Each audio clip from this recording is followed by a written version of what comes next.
Assalamualaikum warahmatullahi wabarakatuh. Halo semuanya, perkenalkan nama saya Dian Fatimah Zahra dengan NIM 13026250014. Pada video kali ini saya akan membahas materi Direction Derivative and Gradient Vector serta pengalih Lagrange. Nah, materi ini itu merupakan salah satu materi penting dalam kalkulus multivariabel karena digunakan untuk mengetahui seberapa cepat suatu fungsi berubah apabila kita bergerak ke arah tertentu. Selain itu, konsep ini juga banyak digunakan di fisika, teknik, pemetaan, hingga machine learning. Nah, supaya lebih mudah dipahami, saya akan menjelaskan mulai dari pengertian, rumus, contoh soal, serta penyelesaiannya. Akan masuk ke dalam pengertian direction derivative. Direction derivative atau turunan berarah adalah turunan suatu fungsi dua variabel, yaitu fungsi x dan y, pada suatu titik tertentu terhadap suatu arah tertentu. Berbeda dengan turunan parsial yang hanya melihat perubahan fungsi terhadap sumbu x atau sumbu y saja. Turunan berarah itu mampu menghitung perubahan fungsi ke segala arah. Misalnya kita berada di suatu titik pada sebuah permukaan. Kita dapat bergerak ke kanan, ke kiri, ke depan, ataupun secara diagonal. Nah, turunan berarah akan menunjukkan seberapa cepat nilai fungsi berubah ketika kita bergerak mengikuti arah tersebut. Contoh penerapannya dalam kehidupan sehari-hari adalah saat mendaki gunung. Jika kita ingin melihat atau mengetahui jalur mana yang memiliki tanjakan paling curam, maka konsep turunan berarah dapat digunakan untuk menentukan arah kenaikan tersebut. Selanjutnya, kita akan masuk ke dalam aturan rantai. Sebelum membahas turunan berarah, kita harus memahami terlebih dahulu aturan rantai. Nah, misalnya terdapat fungsi x dan y. Dengan variabel x dan y berubah terhadap suatu parameter t, hubungan tersebut itu dituliskan sebagai x sama dengan g dari t dan y sama dengan h dari t. Artinya nilai x dan y tidak tetap, tetapi berubah mengikuti parameter t. Karena x dan y berubah terhadap t, maka nilai fungsi f juga ikut berubah terhadap t. Laju perubahan fungsi tersebut dinyatakan dengan rumus df dt sama dengan do f do x dikali dx dt ditambah do f do y dikali dy dt. Nah, jadi rumus ini menjelaskan bahwa perubahan total suatu fungsi merupakan gabungan dari perubahan terhadap x dan perubahan terhadap y. Selanjutnya, misalkan kita berada pada titik P0 dari x0 dan y0, kemudian kita bergerak menuju suatu arah yang dinyatakan oleh vektor satuan, yaitu vektor u sama dengan U1i ditambah U2j. Perlu diperhatikan bahwa vektor yang digunakan adalah vektor satuan, karena yang diperhatikan hanya arah geraknya, bukan panjang vektornya. Lintasan geraknya dapat dituliskan sebagai x sama dengan x0 plus su1 dan y sama dengan y0 plus su2. Di sini s menyatakan arah perpindahan, sedangkan u1 dan u2 merupakan komponen arah pada sumbu x dan sumbu y. Di sini ada definisi turunan berarah. Berdasarkan lintasan tersebut, turunan berarah didefinisikan sebagai d sub u dari f di titik 0 sama dengan lim s mendekati 0, f x0 plus su1, y0 plus su2 dikurangi f x0 y0 per s. Rumus ini itu menunjukkan laju perubahan fungsi ketika kita bergerak sejauh s menuju arah u. Apabila hasil turunan berarah bernilai positif, berarti nilai fungsi meningkat pada arah tersebut. Sebaliknya, apabila hasilnya negatif, berarti nilai fungsi menurun. Sedangkan jika hasilnya 0, berarti fungsi tidak mengalami perubahan pada arah tersebut. Selanjutnya, kita masuk ke interpretasi geometri. Misalkan terdapat sebuah permukaan yang dinyatakan oleh z sama dengan fungsi x, y, kemudian dipilih sebuah titik, yaitu P dengan koordinat x0, y0, z0, dengan z0 sama dengan f fungsi x0, y0. Jika permukaan tersebut dipotong oleh bidang vertikal yang sejajar dengan arah u, maka akan terbentuk sebuah kurva. Nah, turunan berarah merupakan kemiringan garis singgung terhadap kurva tersebut. Secara matematis dituliskan df ds arah u di titik P0 sama dengan turunan berarah fungsi f pada titik P0. Sebagai contoh, jika fungsi menyatakan suhu suatu ruangan, maka turunan berarah menunjukkan seberapa cepat suhu berubah ketika kita berjalan menuju arah tertentu. Sekarang kita masuk ke bagian perhitungan. Karena lintasan yang digunakan adalah x sama dengan x0 plus su1 dan y sama dengan y0 plus su2, maka dengan menggunakan aturan rantai diperoleh turunan berarah fungsi f dari titik P0 sama dengan do f do x u1 plus do f do y u2. Jika ditulis dalam bentuk vektor, persamaan tersebut menjadi do f do x i ditambah do f do y j dikali u1i ditambah u2j. Artinya, turunan berarah diperoleh dari hasil kali titik atau dot product antara vektor gradiens dengan vektor satuan arah. Nah, dari sinilah muncul konsep yang disebut gradient vektor. Selanjutnya, kita akan membahas gradiens vektor. Nah, vektor gradiens merupakan kumpulan turunan parsial suatu fungsi yang ditulis dalam bentuk vektor. Rumusnya adalah nabla f sama dengan do f do x i ditambah do f do y j. Pada rumus tersebut, nabla menyatakan gradien, sedangkan do f do x dan do f do y merupakan turunan parsial terhadap variabel x dan y. Nah, simbol i dan j merupakan vektor satuan pada sumbu x dan sumbu y. Jika gradien dihitung pada suatu titik P0 dari x0 y0, maka ditulis sebagai nabla f dari titik P0. Hal yang perlu diingat adalah vektor gradien selalu menunjukkan arah kenaikan fungsi yang paling cepat, sedangkan arah sebaliknya menunjukkan penurunan tercepat. Nah, di sini ada direction derivative as a dot product. Nah, turunan berarah dapat dihitung lebih mudah menggunakan rumus d sub u dari f sama dengan nabla f dot vektor u. Artinya, turunan berarah itu diperoleh dari perkalian titik antara gradiens dengan vektor satuan arah. Karena menggunakan vektor satuan, maka panjang vektor harus sama dengan 1. Di sini ada kurva level. Kurva level adalah kumpulan titik yang memiliki nilai fungsi yang sama sehingga ditulis fungsi x, y sama dengan c sebagai konstanta. Pada kurva level itu berlaku do f do x dikali dg dt ditambah do f do y dikali dh dt sama dengan 0. Persamaan ini menunjukkan bahwa vektor gradien selalu tegak lurus terhadap kurva level. Karena gradiens merupakan vektor normal, maka persamaan garis singgung pada kurva level adalah fungsi x dari x0 y0 dikali x min x0 ditambah fungsi y dari x0 y0 dikali y min y0 sama dengan 0. Nah, selanjutnya itu ada fungsi 3 variables. Nah, fungsi x, y, z gradiensnya itu menjadi nabla f sama dengan do f do x i ditambah do f do y j ditambah do f do z k. Sedangkan turunan arahnya adalah d sub u dari f sama dengan nabla f dikali vektor u. Rumus ini juga dapat ditulis menjadi d sub u dari f sama dengan mutlak nabla f dikali cos theta. Karena panjang vektor satuan u sama dengan 1, artinya besar turunan berarah dipengaruhi oleh besar gradiens dan sudut antara gradiens dengan arah gerak. Jika fungsi memiliki lebih dari 3 variabel, misalnya fungsi dari x1, x2, x3, dan seterusnya, maka gradiensnya ditulis nabla f sama dengan vektor dari do f do x1, do f do x2, do f do x3, dan seterusnya. Sedangkan turunan berarahnya tetap menggunakan konsep yang sama, yaitu d sub u dari f sama dengan nabla f dari vektor u. Aturan rantai ketika suatu partikel bergerak mengikuti lintasan. Posisi partikel dinyatakan sebagai RT sama dengan RTI plus YTJ plus ZTK. Laju perubahan fungsi terhadap waktu adalah dw dt sama dengan dw do x dikali dx dt ditambah dw do y dikali dy dt ditambah dw do z dikali dz dt. Dalam bentuk vektor dapat ditulis lebih ringkas menjadi ddt f rt sama dengan nabla f dikali rt dikali r aksen t. Rumus ini menunjukkan bahwa perubahan fungsi sepanjang lintasan dipengaruhi oleh gradien fungsi dan arah gerak partikel. Nah, di sini kita akan mengerjakan contoh soal. Yang pertama itu ada soalnya, yaitu fungsi x y sama dengan x kuadrat plus x y plus y kuadrat dengan titik min 1, min 1. Nah, yang pertama kita harus mencari gradien terhadap x dan y, dimana pertama kita mencari gradiens dari x dulu. Berarti fungsi x, y sama dengan do x kuadrat plus xy plus y kuadrat sama dengan 2x plus y. Nah, selanjutnya ada fungsi y, xy sama dengan do y x kuadrat plus xy plus y kuadrat sama dengan x plus 2y. Nah, di sini kita substitusi dari hasil ini ke titik min 1,1.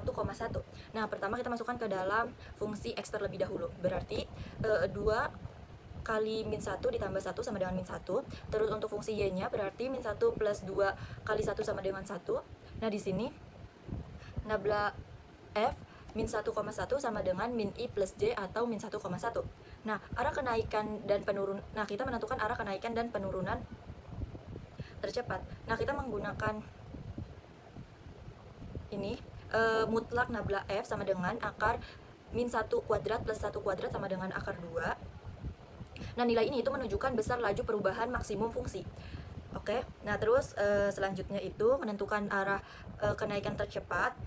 Arah kenaikan tercepat ini diperoleh dari gradiens yang dinormalisasi, yaitu vektor u sama dengan nabla f per mutlak nabla f sama dengan min 1 per akar 2i ditambah 1 per akar 2j.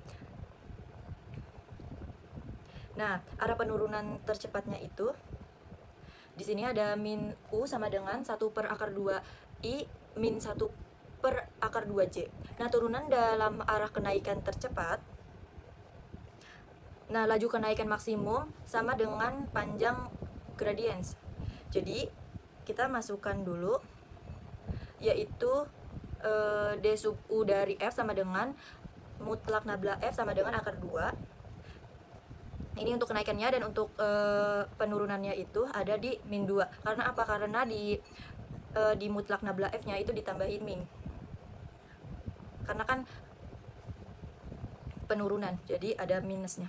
Bentar, ditandain. Nah, jadi kesimpulan dari contoh soal tadi itu, fungsi bertambah paling cepat itu ke arah min 1 per akar 2i plus 1 per akar 2j dengan laju akar 2, dan berkurang paling cepat itu ke arah 1 per akar 2i min 1 per akar 2j dengan laju min akar 2. Nah, di sini ada pengertian dari pengali Lagrange. Pengali Lagrange adalah metode yang digunakan untuk mencari nilai maksimum atau minimum suatu fungsi, tetapi dengan syarat atau kendala tertentu. Jika pada optimasi biasa kita bebas mencari titik maksimum maupun minimum, pada metode Lagrange terdapat suatu batasan yang harus dipenuhi.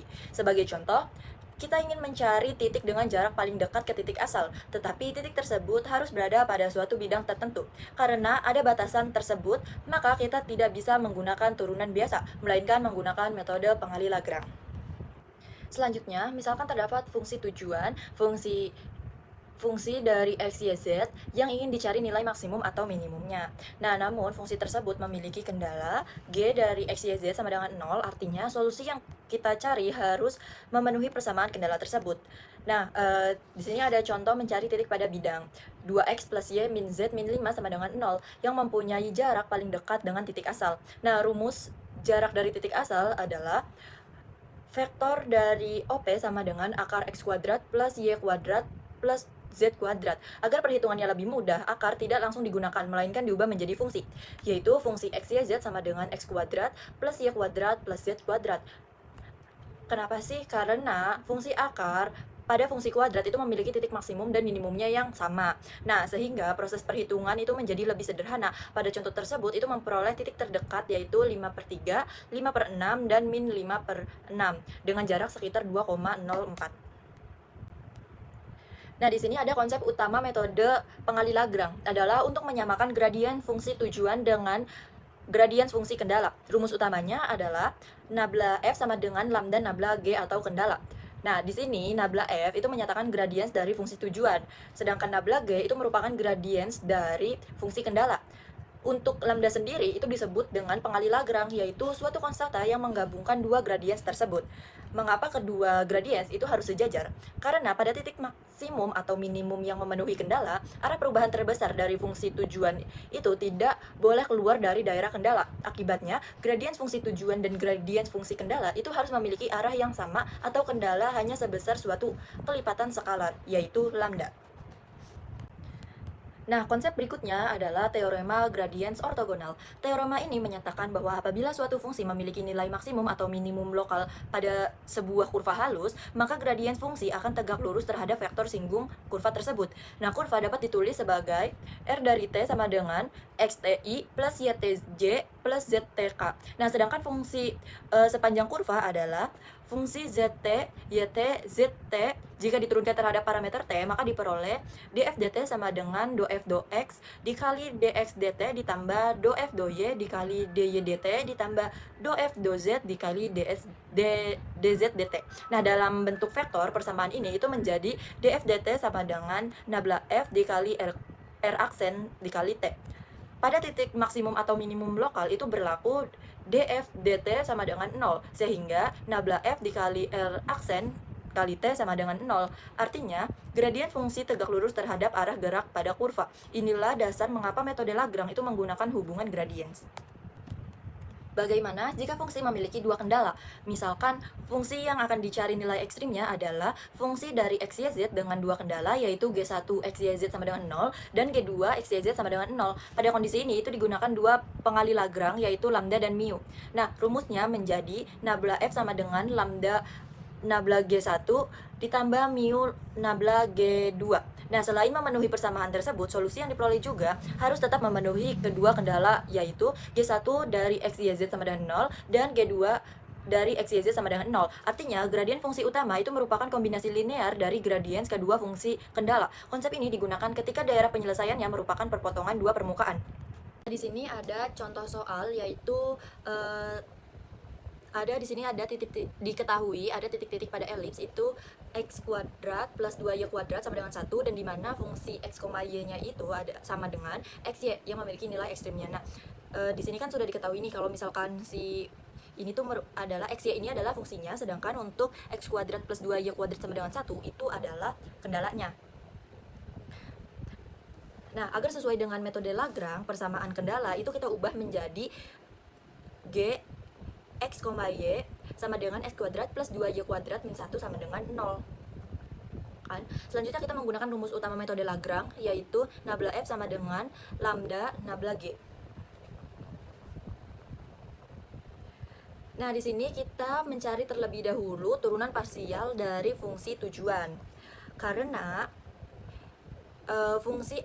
karena kan fungsi x, y sama dengan xy, maka turunan parsial terhadap x adalah ini nih guys, do f do x sama dengan y. Kenapa sih sama dengan y? Karena ketika diturunkan terhadap x, itu variabel y dianggap konstan, sehingga turunan dari x y adalah x. Nah, selanjutnya untuk yang y itu berarti sama dengan x. Nah, sekarang kita mencari gradien fungsi kendala. Nah, untuk fungsi kendalanya ini nih, do g do x itu sama dengan 2x, dan do g do y itu sama dengan 4y. Karena persamaan dari pengali Lagrange ini nabla f sama dengan lambda nabla g, maka setiap komponen gradiens itu kan harus sama, sehingga diperoleh dua persamaan, yaitu mana ini? Bentar, warna merah nih. Nih. Y sama dengan lambda 2x dan x sama dengan lambda 4y. Pada langkah ini, tujuan kita kan adalah untuk menghilangkan nilai lambda, sehingga hubungan antara x dan y itu dapat diperoleh untuk lambdanya itu. Lambda sama dengan y per 2x. Nah, kemudian nilai lambda tersebut kita substitusi ke dalam kepersamaan kedua, yaitu x dulu. X sama dengan lambdanya kan ini kan, kita masukin aja, berarti y per 2x dikali 4y, terus sama dengan 4y kuadrat per 2x. Nah, sama dengan 2y kuadrat per x. Nah, jadi x kuadrat sama dengan 2y kuadrat. Hubungan ini tuh sangat penting karena akan digunakan untuk mencari nilai x dan y. Nah, selanjutnya kita akan substitusikan kepersamaan kendala. Substitusikan x kuadrat sama dengan 2y kuadrat ke dalam persamaan kendala x kuadrat plus 2y kuadrat sama dengan 1. Nih, 2y kuadrat plus 2y kuadrat sama dengan 1, 4y kuadrat sama dengan 1, y kuadrat sama dengan 1 per 4, y sama dengan plus minus 1 per 2. Karena x kuadrat sama dengan 2y kuadrat, maka x kuadrat sama dengan 2, 1 per 4 sama dengan 1 per 2. Nah, x sama dengan plus minus 1 per akar 2 sama dengan plus minus akar 2 per 2. Dari hasil yang diperoleh terdapat 4 titik yang memenuhi syarat. Titik pertama itu adalah ini, akar 2 per 2, 1 per 2, dan min akar 2 per 2, min 1 per 2. Itu tuh menghasilkan nilai maksimum dari, yaitu f sama dengan akar 2 per 4. Sedangkan untuk titik min akar 2 per 2, 1 per 2 dan akar 2 per 2, min 1 per 2 itu adalah nilai maksimumnya. Nilai minimumnya, yaitu f sama dengan min akar 2 per 4. Jadi dengan menggunakan metode pengali Lagrange itu kita dapat menentukan nilai maksimum dan minimum suatu fungsi tanpa menghilangkan kendala yang diberikan. Nah, pada soal ini kan diperoleh 2 titik yang menghasilkan nilai maksimum sebesar akar 2 per 4 serta 2 titik yang menghasilkan nilai minimum sebesar min akar 2 per 4. Sekian video dari saya. Wassalamualaikum warahmatullahi wabarakatuh.